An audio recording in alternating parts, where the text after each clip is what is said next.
सरकार से यही मांग है कि लाठी नहीं नौकरी दो। मतलब रोजगार मिलने से पहले एक विद्यार्थी जो है वो कर्जदार बन जा रहा है। बिहार में अगर आप शिक्षा व्यवस्था को देखेंगे, शिक्षा की हालत ये है कि 3 साल की डिग्री 3 साल में नहीं मिलती। कि एससी, एसटी, ओबीसी, पिछड़ा, अति पिछड़ा और सभी वर्ग की महिलाओं के लिए केजी से पीजी तक फ्री एजुकेशन है, तो ये अलग अलग कॉलेज में अलग अलग फीस कैसे लिया जा रहा है।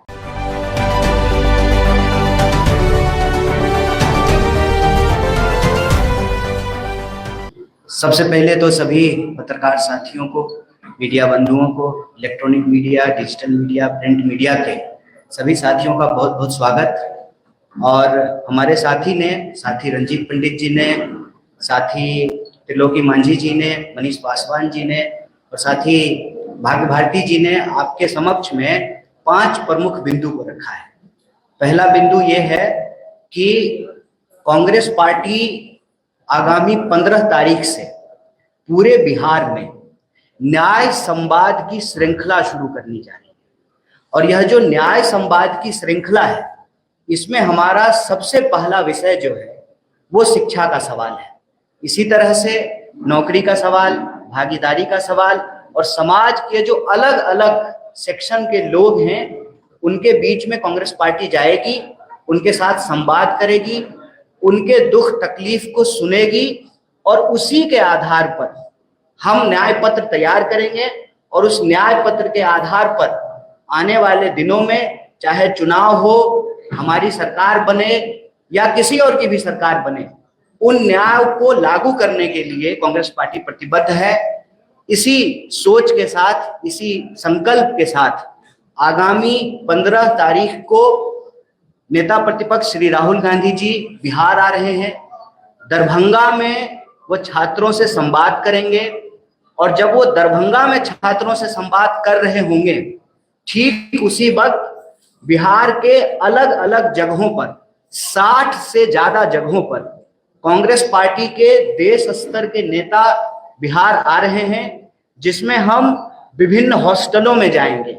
एससी एसटी हॉस्टल में जाएंगे, ईबीसी हॉस्टल में जाएंगे, महिला छात्रावासों में जाएंगे, अल्पसंख्यक छात्रावास में जाएंगे।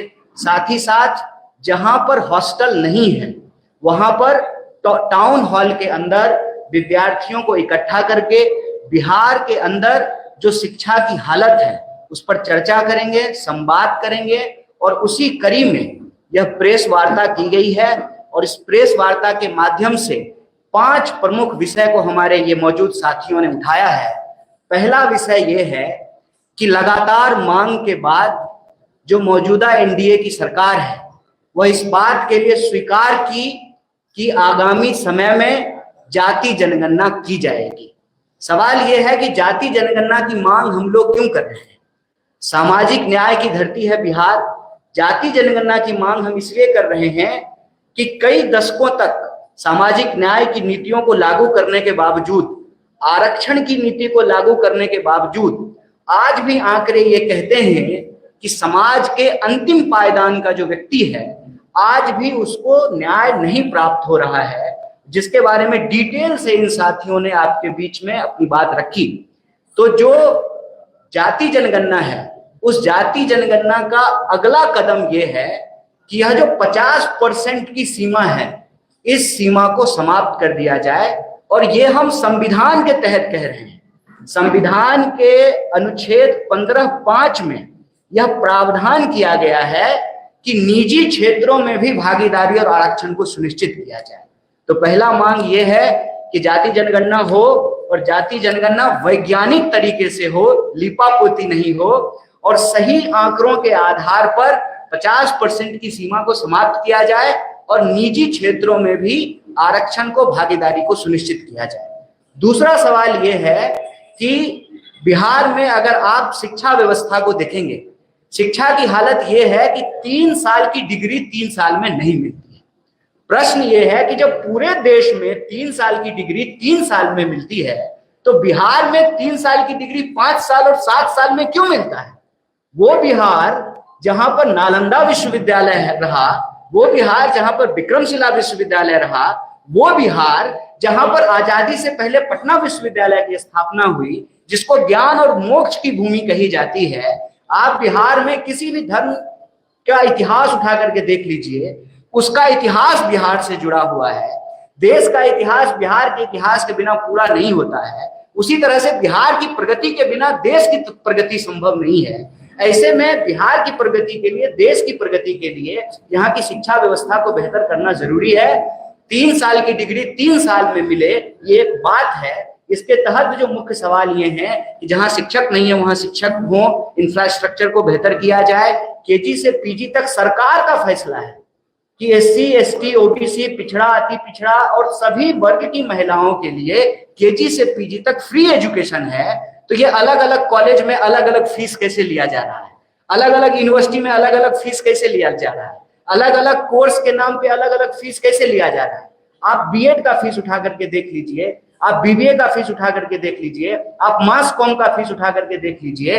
तो जब सरकार का फैसला है कि सरकारी संस्थानों में केजी से पीजी तक शिक्षा मुफ्त होगी, तो इसको लागू क्यों नहीं किया जा रहा है? बिहार में प्लेसमेंट सेल को क्यों नहीं लागू किया जा रहा है?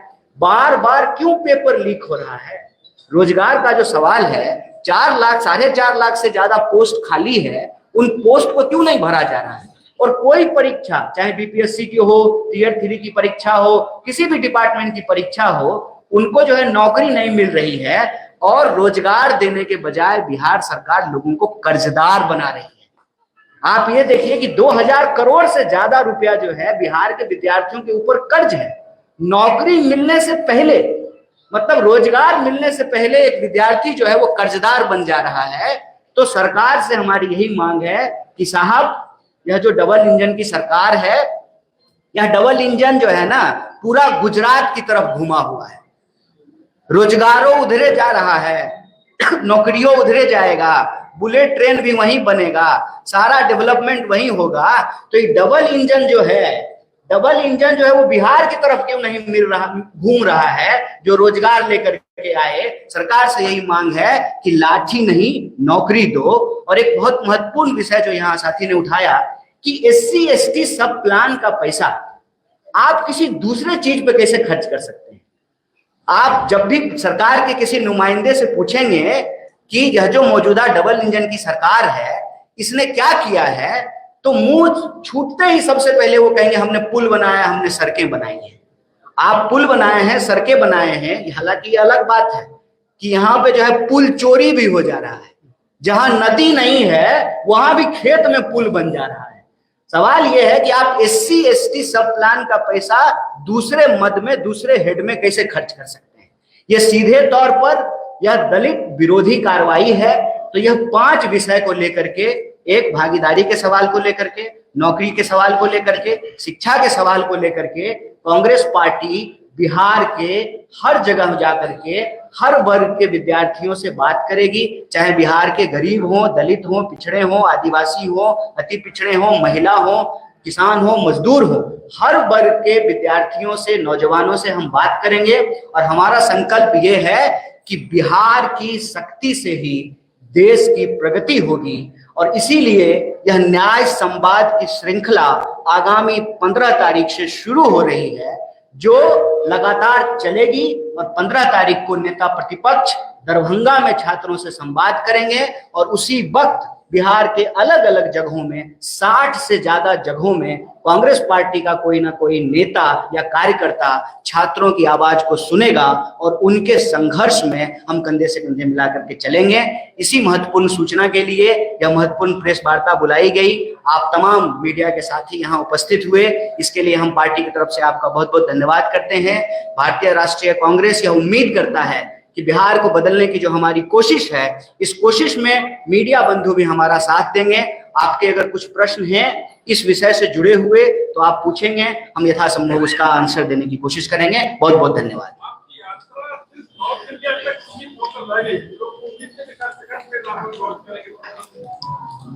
हमारी यात्रा जो पलायन रोको नौकरी दो यात्रा थी, उस वक्त ही हमने कहा था कि हम अलग अलग तरीके से लोगों से जुड़ने का काम करेंगे।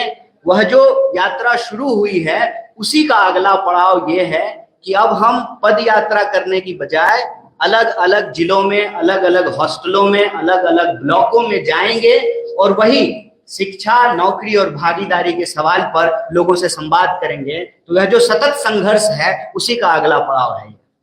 आप इतना यात्रा कर रहे हैं, आप इससे पहले भी यात्रा कर चुके थे, अब भी यात्रा कर रहे हैं, क्या पहले का जो यात्रा है वो फ्लॉप हो रहा है या फिर से आप लोग चेंज कर रहे हैं, तो आप इस तरीके से करेंगे, पद यात्रा नहीं करेंगे, आप लोगों से मिलकर वहां जाएंगे, तो क्या फ्लॉप हुआ है? नहीं, फ्लॉप कोई सिनेमा थोड़ी है, संघर्ष है। फ्लॉप और एक दिन का जवाब दे, फ्लॉप और हिट का कोई बात नहीं है, संघर्ष है, संघर्ष सतत होना चाहिए। पलायन रोको नौकरी दो यात्रा जो है वो कल्मिनेट हुई बिहार में, 16 जिलों में हम लोग गए थे। बाकी जो क्षेत्र छूटे हैं, यह जो न्याय संवाद है इसके माध्यम से हम लोग जाएंगे और हर वर्ग, हर जाति, हर वर्ग, किसी को नहीं छोड़ेंगे, सबके साथ जो है हम लोग संवाद करेंगे। और वह जो संघर्ष में जो सवाल हम लोगों ने कलेक्ट किया लोगों से, उसी के आधार पे अभी देखिए अलग अलग वर्ग का प्रतिनिधित्व करने वाले लोगों ने उस बात को यहाँ रखा है और लगातार लोगों से संवाद करके यह जो संघर्ष की प्रक्रिया है उसको आगे बढ़ाएंगे। और हमारा संकल्प ये है कि न्याय सुनिश्चित होने तक यह यात्रा जारी रहेगी।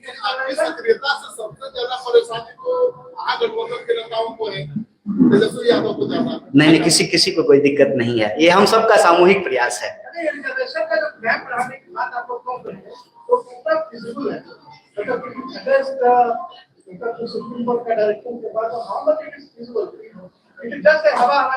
नहीं, सुप्रीम, देखिए मैं अब आपको सरकार की भाषा कहता हूं। अभी जो मौजूदा एनडीए की सरकार है उसके कई मंत्रियों ने कहा, ये मैं नहीं बोल रहा हूं, सरकार कह रही है कि कानून बनाने का काम विधायिका का है, कानून सही तरीके से लागू हो रहा है कि नहीं लागू हो रहा है उसको देखने का काम न्यायपालिका का है, और ग्राउंड पे उसको लागू करने का काम कार्यपालिका का है। तो कानून अगर 50% की सीमा भी जो तय हुई है वह तो विधायिका से ही तय हुई। जब आंकड़े आ जाएंगे और आंकड़े यह बता रहे हैं कि जो भागीदारी का सवाल है वो भागीदारी आज भी समाज के अंतिम व्यक्ति तक नहीं पहुंचा है। मैं आपको एक सिंपल उदाहरण देता हूं कि जो नियम बनाए गए हैं हम उससे इतर कोई बात नहीं कर रहे हैं। संविधान संशोधन के तहत जब यूपीए की सरकार थी, आर्टिकल 15(5) में आप निकाल करके देख सकते हैं, मैं अभी ले आता संविधान तो यही खोल के दिखा देता कि 15(5) में यह साफ साफ लिखा हुआ है निजी क्षेत्रों में भी आरक्षण का प्रावधान किया गया है। तो जब संविधान कहता है तो न्यायपालिका उसको कैसे रोक सकती है? बिल्कुल बना सकती है और सरकार बनाएगी। सरकार जैसे जाति जनगणना करने के लिए तैयार हुई है वैसे ही सरकार को कानून भी बनाना पड़ेगा। आप सभी वर्ग की बात कर रहे हैं, जनरल में भी बहुत सारे लोग जो है वो गरीब है ना, 10% आरक्षण उनके लिए भी है। आप एक बार डेटा तो आ जाए, डेटा आ जाएगा तो बिल्कुल जनसंख्या के अनुपात में जो है उनका भी प्रतिनिधित्व हो, उसमें कोई अंतर्विरोध थोड़ी है। देखिए, किसी के लिए न्याय मांगना किसी के लिए अन्याय नहीं है। समाज में अगर बराबरी होगी ना उसका लाभ जो है हर किसी को मिलेगा। समाज में अगर बराबरी होगी लिंग के आधार पर तो जो है उसमें हमारी माता जी को भी जो है न्याय मिलेगा और बाकी जो है लोगों को भी न्याय मिलेगा। एक के लिए न्याय दूसरे के लिए अन्याय नहीं है और हमारी कोशिश प्रतिनिधित्व और भागीदारी का है। हम एक समुदाय के लिए मांग रहे हैं तो दूसरे समुदाय का विरोध नहीं कर रहे। हम चाहते हैं कि वैज्ञानिक तरीके से डेटा आए और सबको जो है बराबर का प्रतिनिधित्व मिले।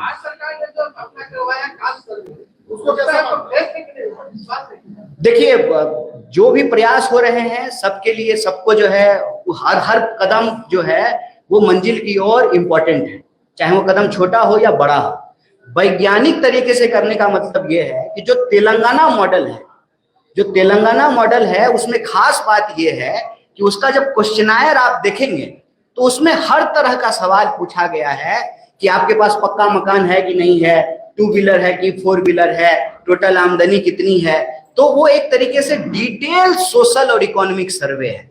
तभी पता चल पाएगा कि किस समाज के भीतर, कई बार क्या होता है ना कि एक परसेप्शन होता है कि ये समाज में जो है सब अच्छे ही लोग हैं, सब जो है अमीर लोग ही हैं, लेकिन गरीब और पिछड़ा जो है वहां भी हो सकता है। तो हम उसमें सिंपल एक बात कह रहे हैं कि वैज्ञानिक तरीके से, वस्तुनिष्ठ तरीके से, ऑब्जेक्टिव तरीके से उसका सर्वे हो ताकि कोई भी व्यक्ति जो है वो वंचित ना रह जाए।